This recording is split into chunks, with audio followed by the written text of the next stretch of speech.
Hey, are you Rebecca? Yes, I am. Are you Hyde? Yes, it's nice to meet you. 20 minutes late! Red flag! What the hell? Oh, sorry. This is my friend Francine. She can be a little loud! I see that. So, Rebecca, should you and I go find a table somewhere? Oh, well, Francine's gonna be joining us actually, so we can just stay here at this table. She's joining us on our first date. Yeah, I tend to date assholes over and over again, so I brought her here to suss out any red flags I might not see. Is that okay? Yeah, that's totally fine. Not weird at all. Hi, my name is Sabrina. I'll be taking care of you guys today. Can I get any drinks started for you guys? I'll have a water. Me too. I'll do a Coke. Okay, I'll be right back with your drinks. Thank you.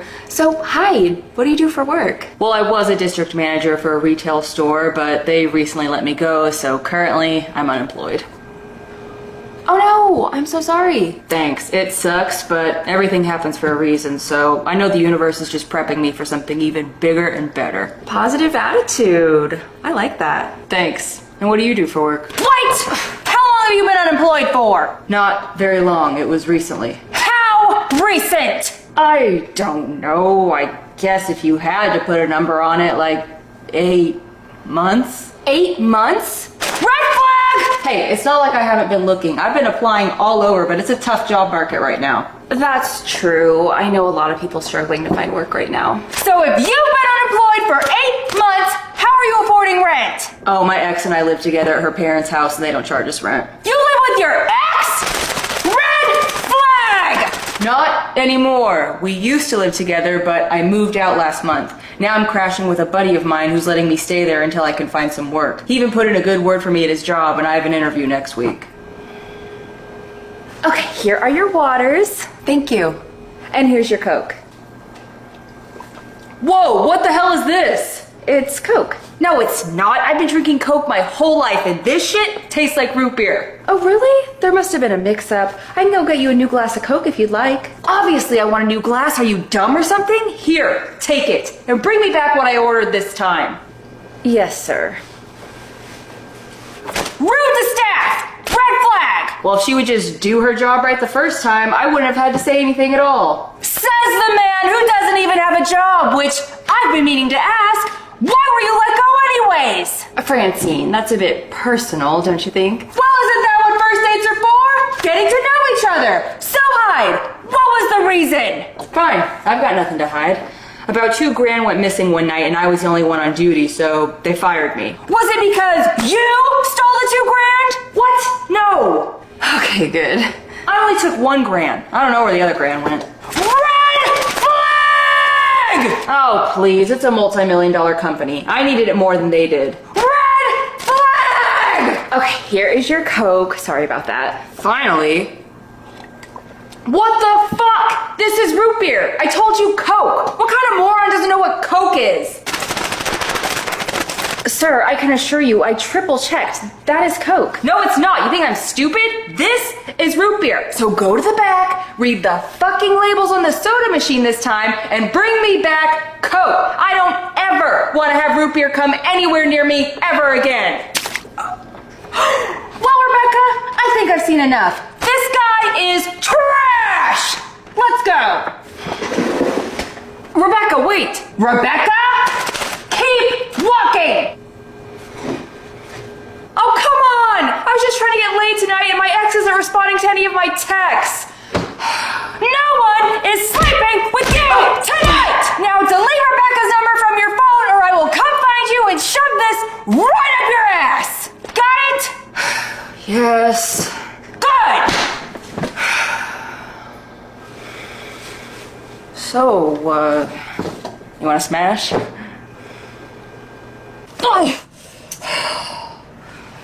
Well, I guess it's just me and you tonight. Again. I'm not putting Coke in the glass. I'm putting Dr. Pepper because I don't like Coke. Look at that. About $2,000 went missing one night. About $2,000 went missing one night when I was the only one on duty. About $2,000 went missing one night and I was the only one on duty, so they fired me. Finally! Jesus, all that soda. Sir. Oh my god, now here comes the ice cream truck. When you record outside, you're always dealing with lots of noises. It could be annoying. Okay, bro, I need you to go. You're killing my audio. Nobody wants ice cream. I already have some in the freezer. Hey, do you want to say hi to the camera? Nope. Oh my gosh, look at this mighty lion. He's a big boy. You guys see how big he... Look at him, he's a big boy. Look at him compared to me. You're a big boy. Come with me on a girls' trip to Washington, D.C. So the trip had a rough start from the beginning because not only did our flight get delayed for 2 hours, but when we finally arrived and got to our hotel, they told us that the AC was not working. And let me tell you, the day we arrived to D.C. was disgustingly hot. Most of us live in Florida, so we expected to get a break from the summer heat by going more north, but Washington, D.C.'s weather was also disgustingly hot and humid. So we were not thrilled by the news that the AC wasn't working, but they told us it'd be fixed by that night, so we dropped our luggage off at the hotel and went to explore. Our first stop was going to be the Smithsonian Museum of Natural History, but there was a bit of a mix-up with the Uber, so we got dropped off at the National Museum of American History instead. Our plan was to just go over to the Smithsonian Museum of Natural History after we finished up here, but we had the hours wrong, and when we showed up to the other museum, they were locking the doors and telling us they were closed, so that idea went out the window. Then we went out for drinks and dinner at Urban Roast. This is a place I'd been to once before a few years ago, and I knew the girls would love it. For a drink, I got the Island Glow, and I also tried short rib for the first time, and I don't know if it was just like the sauce or what, but it was not for me. Like, I'm a picky eater, so I don't think it was the restaurant. I think it was just my weak ass palate could not handle it, but I was like, ooh, I do not like this.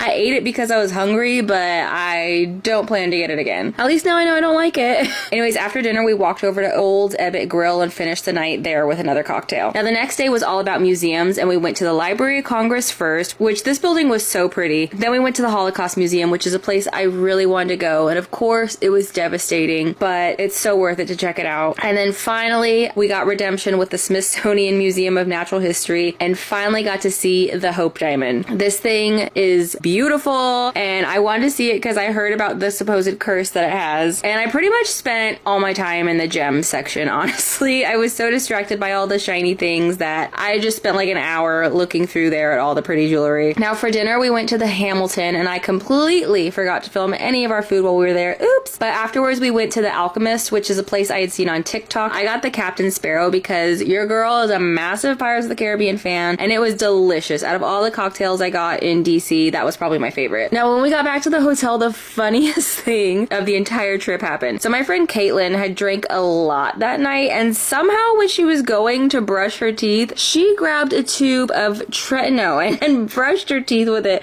I was like nearly in tears. I was laughing so hard. And so then she started puking, and I am a sympathy puker. If somebody else pukes, I'm gonna puke. So I had to cover my nose so I wouldn't smell it and start vomiting myself. Oh, but she was in there for, I don't know, maybe 20 minutes just puking her guts out. It was so funny. But after like her third puking session, she was good. She made sure to triple check the toothpaste for the rest of the trip. So the next day we went to Alexandria and walked around and looked at all the scenery, and this is where I got my DC magnet. If you've seen any of my travel videos before, you know I always get a magnet, and this is the one I got. I actually lost it at one point. I put all of my stuff down while I was taking this picture, and ironically this is the gift shop I bought the magnet at, and I guess it fell on the ground when I went to pick everything back up, and I did not notice until hours later. Like, we were about to leave and I looked down and I was like, wait, where's my magnet? So I ran back, and luckily it was still right on the ground, right where I left it, so I didn't have to buy another. I'm shocked it was still there, but it was in a paper bag, so I think people probably just thought it was trash and just left it alone. So after I found my magnet, we went back to the hotel and got ready for dinner. I didn't take any video of the place that we went, but it was this Italian place, and I just have to shout this place out because the owner was so nice and we all really enjoyed the food, so I would definitely recommend it for sure. So the next day was our most jam-packed day. We started off with brunch at the residence, which I was was the one who wanted to go here, and I did not realize it was outdoors. Luckily, we went first thing in the morning before it got too hot, but I was like, oopsie, sorry guys, this is kind of hot. Afterwards, we had tickets for Ford's Theater, but we finished our brunch a little earlier than expected, so we hopped into the National Portrait Museum for a bit to waste time. And I had to get a picture with Miss Jean Harlow, of course. I have no idea if I'm related to her or not. I kind of doubt it, but I had to take a picture anyways. Then we went to look at all the president's portraits before heading over to Ford's Theater. And Ford's Theater was probably my favorite thing we did on the entire trip. It was just really cool to visit. And we also got to check out the house that Lincoln died in, which is right across the street. And there was a lot I did not know about Lincoln's assassination. So it was just kind of cool to see everything, to see where it happened, and see how he died. I just thought it was a cool experience. And then next on our agenda was to go to the National Archives Museum. And you better believe I kept pretending I was Benjamin Gates in National Treasure the whole time. I'm gonna steal the Declaration of Independence. But unlike Benny Boy, I did not walk out with a declaration. So after this, we went over to our dinner reservation at Founding Farmers. And I would say food-wise, this was my favorite restaurant we ate at. All I got was a burger, but I've been craving that burger ever since I left. It was so good. Now after dinner, we hopped onto a bus tour that was going to take us to see all the monuments. It was a 3-hour tour that went past sunset, so we got to see some of the monuments at night, which was really cool. I do wish we had had more time to walk around at each location, but there were a lot of monuments to fit in, so you only got about 5 or 10 minutes before you moved on to the next, but it was still fun. Then the next day, it was time to fly back to Florida, and I somehow stumbled across the grand opening of this gift shop. Like, how random,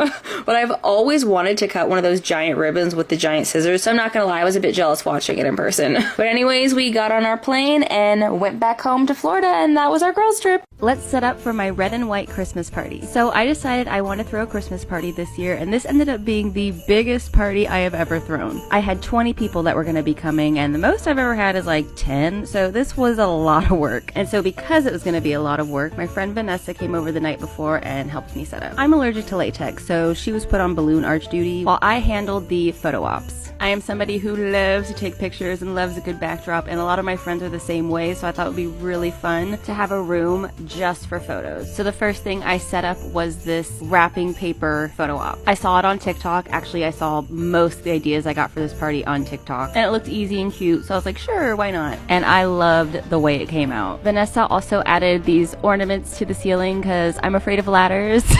I was like, I'm not getting on that ladder. Then as she took a little nap, because we were up to like 4 a.m. doing this stuff, I started getting the prizes ready because we were going to be doing lots of games at my party. I love games, and not everybody's down to do them, so when I get the chance to do them, I'm like, heck yeah, we're doing them. And to make it more fun, I got some prizes for the winning team. It actually took me a while to come up with prize ideas because most of my parties have only really had women at them, so I was like, what are some gender neutral prizes I can get? I knew I wanted to do some scratch offs, but I didn't know what else, and one of my friends suggested to get gift cards, so I got gift cards, and then I got some candy and threw it all in the bag. And then of course I can't forget about the losers of the game, so I thought it would be funny to give them all chocolate coal if they lost. Now fast forward to the next day, which was also the day of the party, and it was time for me to start prepping for some of the games. I had seen this reindeer antler toss and knew immediately I wanted to do it, so I had to start getting those blown up. I also found this emoji Christmas game on Etsy, and this ended up being the game that got people riled up the most. I'll put a clip of that in later. Then I started to put together a little Christmas tree made out of cheese and grapes. I saw a picture of it online and wanted to recreate it. Now food is always the hardest thing for me when it comes to parties because I'm a pretty picky eater and I just don't really know what most people like, and you just never know what foods people are going to eat up and what people are going to barely touch. And this tree was a bit of both. At the end of the night, all of the grapes are gone and like none of the cheese had been touched. I think maybe people didn't notice the little sticks I put next to it that they could use to pick up the cheese and they just felt weird about using their hands, or it could be because I completely forgot to put out crackers. Who knows? However, I also bought honey baked ham for the party, and that was a hit. Anyways, moving on to my second photo op, and this one, oh my god. So I've been seeing those cardboard photo collage pictures all over TikTok, and I wanted to try it. And at first glance, it looks easy, but trying to figure out how to get a cardboard box to stay up was my nightmare. It actually took me days to figure this out because nobody explained online how they put it up. They just showed the pictures of it being up, and I was like, how are y'all getting this cardboard box to stay up? And I finally looked close at one of the pictures and saw somebody had like taped the thing to the table that it was on, and I was like, okay, I am taping this thing to